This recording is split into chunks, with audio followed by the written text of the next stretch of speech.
worms, the phylum of Nicophora is a pretty cool group because they look like annelids. And we used to think that this was the bridge group between annelids and arthropods. And then we often made this argument that annelids and arthropods were more closely related. Annelids sort of represented what would be a ancestral or primitive form, and this group is the bridge. They look like annelids, their body plans are a lot like annelids, but they're not annelids. It's actually a convergence on annelids. Those are not parapodia sticking out the side. They are special organs that only anicophorans have. So these guys walk along those little feet, those little arms, but what's really remarkable about it is that they don't have any musculature in the arms. They use musculature in the body cavity to squeeze fluid into the limbs. So the limbs actually move through hydrostatic motions. They don't have muscles moving them. They're moving by fluids getting squished in and moving around inside the limb, which is pretty cool. They have this really awesome way of feeding. They're predators, but they don't have eyes, and they walk incredibly slow. So the way that they capture prey, how does this thing capture prey? It creeps along very slowly. And they sort of just move, they move incredibly slow in the forest. They're all tropical, they all live in tropical rainforests, crawling around in the leaf litter looking for prey items. When they approach a prey, they move incredibly slow and stealthily, and they're smelling that prey item, mostly other insects. And the way they capture them is there are these two glue nozzles on either side of their mouth that squirt out a liquid that immediately solidifies. So when they squirt it, they usually cross it back and forth, so they'll sort of rear up and go, and then they sort of spread the sticky glue back and forth like this, and they sort of fall on the prey item, and the prey item can't get away. And then they very slowly walk up and consume the prey item, along with the glue, because the glue is all proteinaceous. So, yeah, you can check it out on YouTube. There's plenty of videos of anicophorans eating, and it's really weird to watch them like squirt this glue out of these two nozzles on either side of their mouth. They gleek. What's that? They gleek to catch their prey. It's like when you accidentally squirt your saliva tape, but you ever do that at the dentist? No. They press on you their mean tongue. like, and under your tongue? Yeah. Yeah, well these are like specialized glue nozzles on either side. It's not part of their mouth. They're like, It's they're on the side. It's like either side over here that goes, yeah, they're pretty cool. So I actually got to hold a velvet worm when I was in college, and I didn't really realize how cool it was. We were in the Amazon, and we had these guides with us, and the guide found the thing. He's like, here, and they're only about this long. The one we have is sort of reddish, and you feel it, and it really does feel like velvet. It's this sort of like soft thing, right? And I was like, yeah, whatever, it's a worm. And only much later did I go, dude, I got to hold the Nicophora. It's so cool, and they are really cool. Did anybody go to Colby Brown's talk last week in the capstone seminar? Because he talked about this group. He did a research project on this group. Yeah. What is the growth ecdysis? Oh, ecdysis. Ecdysis is what unifies this whole group of things that we're going to talk about. Ecdysis is the shedding of your outer skin. And it's called ecdysis because it's molting, but it's molting under the control of a hormone called ecdysone. And so this group and all of the rest of the arthropods that we're going to talk about, and there's about 10 other phyla that are in this group too that we're not even going to mention, they all grow in a way where they shed their outer skin. So they can't grow linearly, right? They grow in these like sort of steps. At a certain point, they fill in all of the tissues inside of the exterior cuticle, and then they got to get rid of it to get any bigger. And in this group, they have a set of hormones that starts to dissolve the exterior, and then they engulf a bunch of air and swell themselves up, which cracks that exterior skin. And then they crawl out of it, and for a little bit, they've got this soft interior skin that is now what's exposed, and that hardens up after it's in this bigger size. And then they grow the tissue in to fill in the size. And when they run out of room to grow tissue, they do it again. So that's what growing by ecdysis means. That's how insects do it. That's how all of the crustaceans we're about to talk about. That's how everybody in the arthropoda do it. That's how this guy does it. And it's also how this guy does it, the tardigrade. This is the next affiliated phylum in the Panarthropoda, the tardigrades. They're called water bears. They're awfully cute. Check them out. Got a little smile. Got little toes on his finger. These guys are by far one of the most hardy organisms on the planet, or off the planet for that matter. These guys have been sent into space and exposed to the vacuum of space and direct radiation from the sun without any protection from anything. And then you add water back to them and they come back to life. They go into this essentially they dry out into a dust particle that is, for all intents and purposes, dead. No metabolism, no cellular structure, nothing about them that you would expect could be reanimated. It's called cryptobiosis. And when exposed back to water, they'll come back to life and be fine in 15 minutes. There's a famous story of somebody who took a sample. So they mostly live in moist environments, like in mosses, crawling around on mosses, in the soil, crawling around in between the spaces of soil. There's this famous story of somebody who had a moss specimen that had been dehydrated and left on a shelf in a museum for 150 years. 150 years this thing had been sitting on the shelf. And one of the curators took it out, added water in, and 15 minutes later there were live water bears crawling around on the moss. There's really no way they could have gotten there than to have already been there and have been sitting there on the shelf for 150 years since the thing was collected. There are examples of this being exposed to high levels of radiation, extreme temperatures, all kinds of like crazy stuff when they're in the cryptobiosis tongue state and they can reanimate and come back to life. It's not 100%, like if you take 100 of them and expose them to high levels of gamma rays, not all 100 would come back to life, but 3 or 4 or 5 would after reanimation with water. So they're incredibly hard. They are ubiquitous. You probably have never seen one, but if you were to go out and find a moss outside anywhere and bring it in and put it under the lab, if you know what you're looking for, you would find them crawling around on there. They're basically all over the place. So, okay, they're really, really pretty awesome organisms. You'll look at them in lab. So, those are affiliated with the arthropoda because they have ecdysis. They grow by shedding their exoskeleton or grow by shedding their exterior cuticles. We talked about one other organism that does this way back when we were talking about the pseudocoelenterates and we were talking about some of the other phylums. Do you remember what that group was that sheds its cuticle under the control of ecdysone?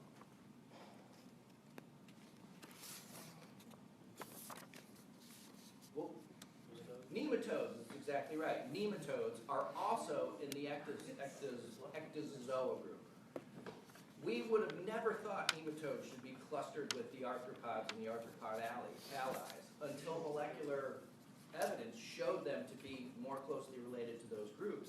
And then once we knew they were more closely related to those groups, we found a unifying trait that they all share. They all have shedding of an exoskeleton or shedding of a cuticle under control of the same hormone, ecdysone. So, arthropods are triploblastic protozoans with a coelom, segmentation, and tagmatization. So tagmatization is like metamerism, the clustering of segments together to form regionalized parts. So for example, in the head of an arthropod, the head is actually 5 segments fused together. So that's a tagma, the head, but it's a set of segments that are forming that head. Arthropods have an exoskeleton. That exoskeleton is made of chitin. You remember chitin is like cellulose, but with this weird cross-linking to it. The word arthropoda means jointed legs. So this whole group shares a jointed leg. You want to think about how their appendages work. They're essentially like a bendy straw.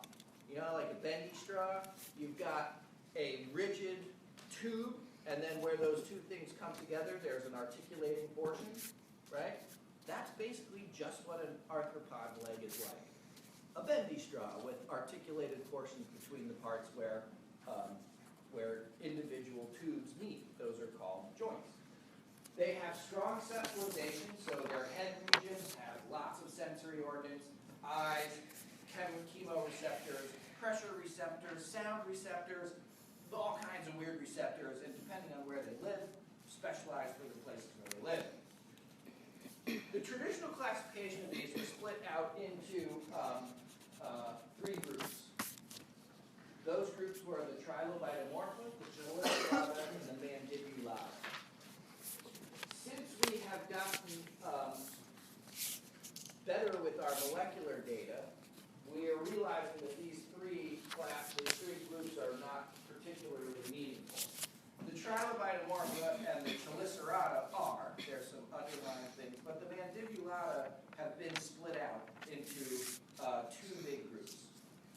Those 2 big groups are the Myriapoda and a group that we call the Pancrustacea. So Trilobitomorpha still is a big group. Chalicerata still is a big group. Myriapoda has been broken out from the Mandibulata, and Pancrustacea. Pancrustacea is by far the biggest group. If you want to get an idea of just how many species there are in the Pancrustacea, fully half of all the named organisms or all the named animals on the planet are one small order of that. One order. There's about 30 orders of hexapod, which is one part of the Pancrustacea. Those are beetles, about 500,000 named beetles out of the 100 or so, or 1 million or so organisms. So these include the trilobites, they're now extinct. The chelicerates include things like the arachnids and spiders. The Myriapoda, which has 2 groups, centipedes and millipedes, or Chilopoda and Diplopoda. And the Pancrustacea, with insects and crustaceans. So, here's how we might look at that broken out into a tree. This is the molecular data showing you different groups. This is what it would look like in a tree with some of the common names of things you might know about. Okay, so that's cool. How fast are we discovering new species types of Pancrustacea? As fast as scientists can name them. So Well, the expertise to name them is not really there.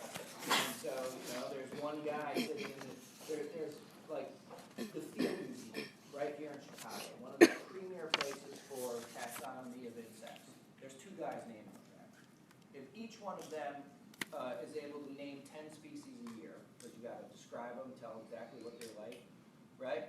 So 20 per year. They have a backlog of probably 10 to 20,000 species that need to be named, and nobody there to name them. And there's nobody, so when I started getting interested in taxonomy 20 years ago, 25 years ago, there was this big push. We need more taxonomists. 15 years ago, I went on a workshop for training new taxonomists. Most of us haven't gotten jobs. And certainly almost none of us have gotten jobs as taxonomists. There's simply no money, and nobody wants to pay a salary for somebody to sit around and name species. So there are way more species waiting to be named that have already been discovered and recognized as different species than there are people who could possibly name them at a reasonable pace. And now that we have molecular tools, about my little cryptid complex, right? There's 8 species in that complex. We're still calling them 1 because the only person who would even want to name them is me. And I certainly don't have time to do it. I spent all Saturday digging garden beds, right? So That was fun.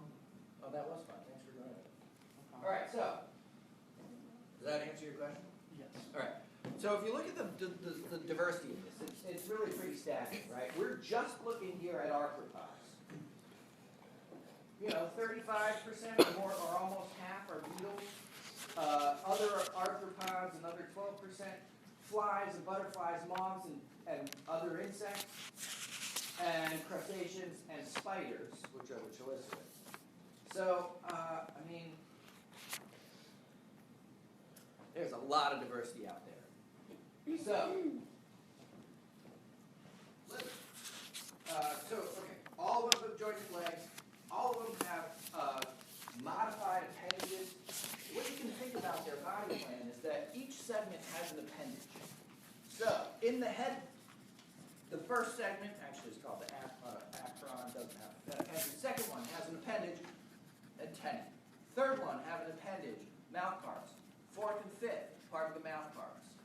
And then sixth, seventh, and eighth, in insects, that's what has the legs. And then everything else is the abdomen. So see how there's tagmatization? Clusters of segments that form a body part. The head is 5 segments, the thorax is 3, the abdomen is 4, the whole bunch. Those segments have appendages that are modified.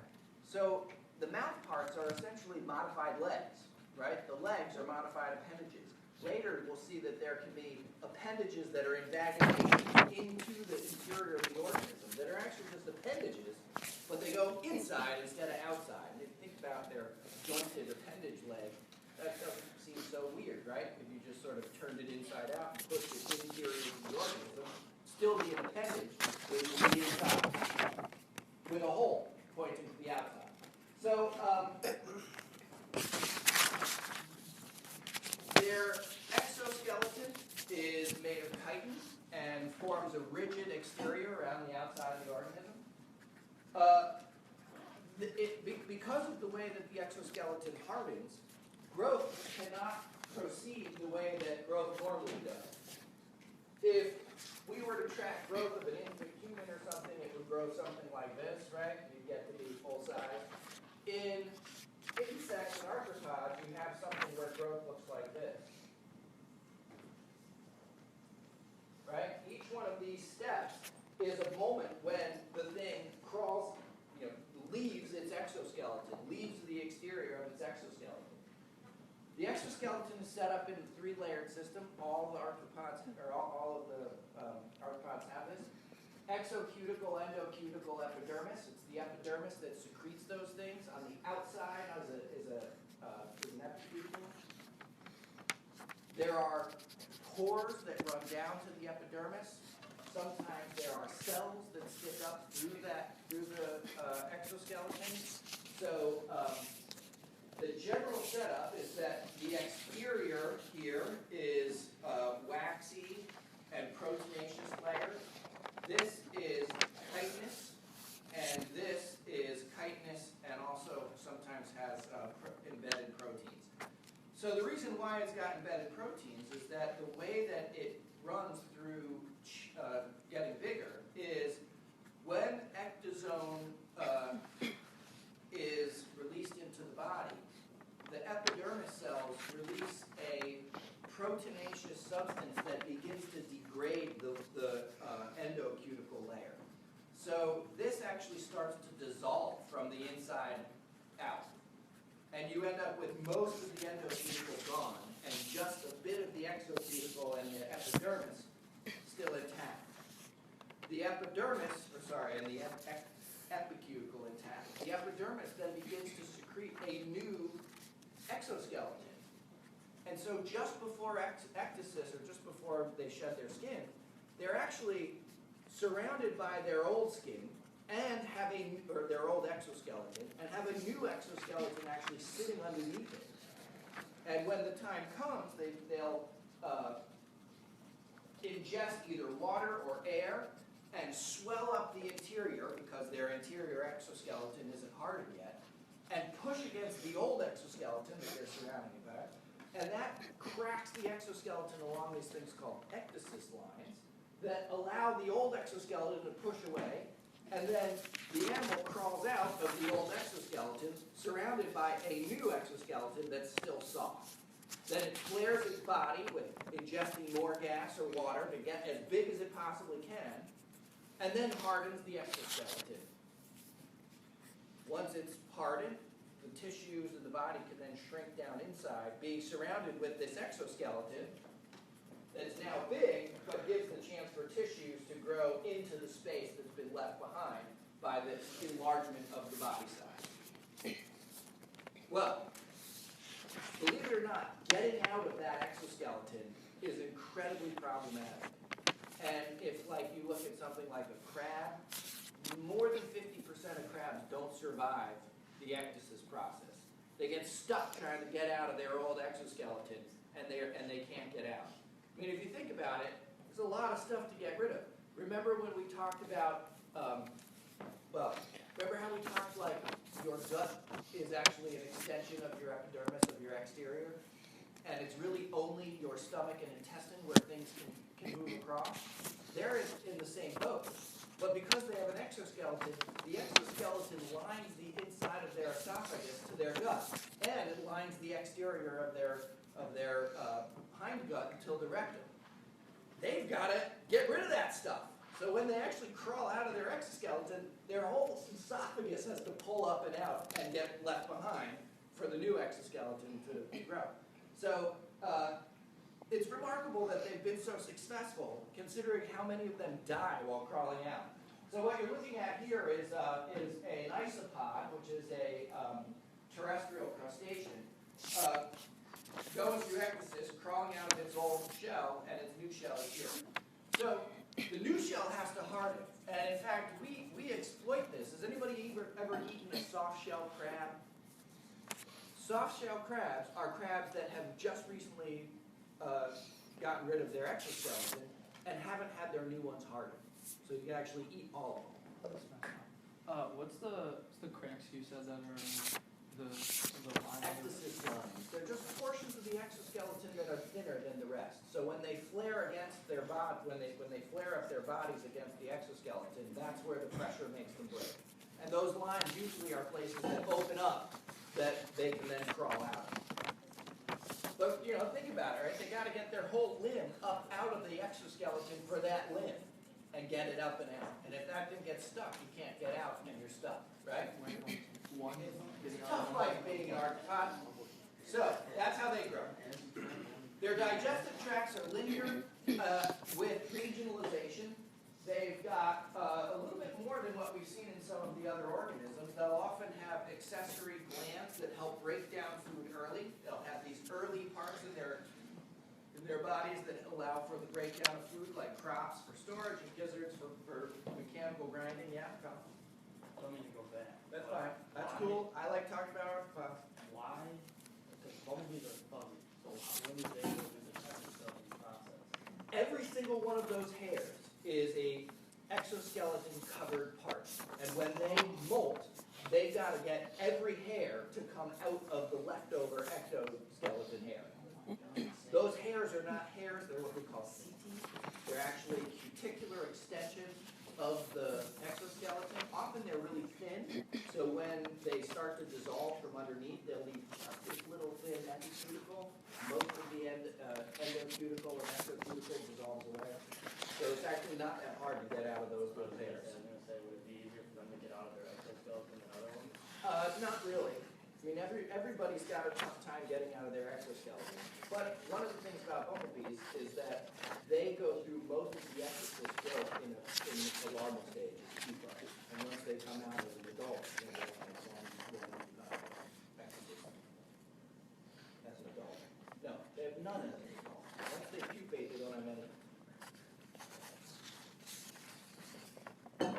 Okay. So you'll notice there's like regionalization here. You've got this crop for storage, gizzard for mechanical grinding. It's only this part right here where things actually can be digested. So actually they do this really weird thing. Lots of arthropods do this thing, where as the food comes down their gut, when it gets to the region where the gizzard and matches to the stomach, they actually have a secretion of cuticle, or of exoskeleton exoskeleton that gets secreted around the food bolus with little holes in it. Because there is no protection on that interior part, so anything that might scrape or scratch could conceivably rip open their stomach. So they actually cover it in a bolus of exoskeleton that has these pores in it, and then they digest it inside of that thing. Their hindgut then has exoskeleton covering it. So, all right. Only in the stomach intestine, or the intestine's actually covered in exoskeleton, but very thin. Okay, so for respiration for these guys, if you're covered in an exoskeleton, it's tough for gases to move directly across a thick, hard exoskeleton. So many arthropods have evolved ways of placing parts of the exoskeleton that are protected and very thin, which allows for gas to exchange across those very thin surfaces. In some organisms, they'll have a specialized set of thin structures that allow for gas exchange, like in this creature here, which we'll talk about in a little bit. They have what are called book gills that are almost like sheets of paper. They're that thin, and they're all stacked underneath the body, and water is able to move around in them, and gas can transfer across the very thin cuticles. In things like spiders, they have what are called book lungs. So it looks like papers, but those papers are inside. There's a little hole in the side of the body, and then interiorly there's this big opening with little page-like flaps in there that allow for gas exchange if they can get in the hole. In things like insects, they have their muscles supplied directly with gas from the exterior through a series of holes that are along their body. So think about this as like, instead of having an appendage in your abdomen poking out, these are appendages in the abdomen poking in. And then they work their way in, bifurcating and splitting, so that every single muscle cell can be directly supplied with gas, directly from the exterior. So there's a little hole that reaches to the outside, and air comes in, and the gas exchange takes place at the surface of the muscle directly from the exterior. So when we'll talk about their circulatory system in a bit, their circulatory system in insects is decoupled from their gas exchange system. Yeah? These spiracles are inside out arms. Inside out arms, yeah. Outside in arms, yeah. Outside in appendages that stick into the body. There's usually a pair of them on each segment, so the remnants is essentially the equivalent of what had been a segmental appendage, but's now gone inside. Yeah, say it with me. That's just weird. Yeah. So, these are called tracheae, and tracheoles are your smaller ones.